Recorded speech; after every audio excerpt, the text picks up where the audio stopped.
Здравейте отново, това е третото видео от серията видеа, които правя по пътя от село Тъжа към хижа Тъжа. В предното видео ви показах Кадимлийското праскало. Ако не сте го гледали, влезте на моя сайт yourpotential.net или на Facebook страницата ми, там може да видите и него. Аз се намирам непосредствено преди хижа Тъжа. Ето я там, в далечината се изкрила.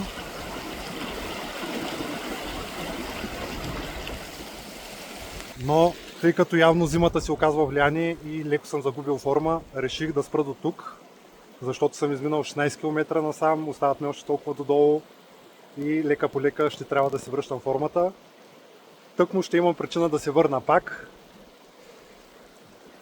Мога да ви покажа тези красиви поточета. Това е мястото, на което реших да се спра и да се върна надолу.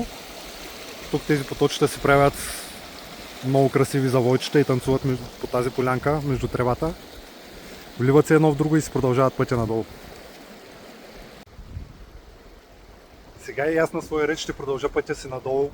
Надявам се видеята да са ви харесали и да са ви били полезни. Завършвам с един призив. Проблеми винаги ще има. Вие бъдете позитивни, гледайте от позитивната страна на нещата, посещавайте красиви места, запазвайте хубавите спомени в себе си и най-важното, ако имате желание да се справите с стреса, но не знаете как, свържете ме с мен, ще ви покажа няколко лесни стъпки, с които да промените живота си. До скоро!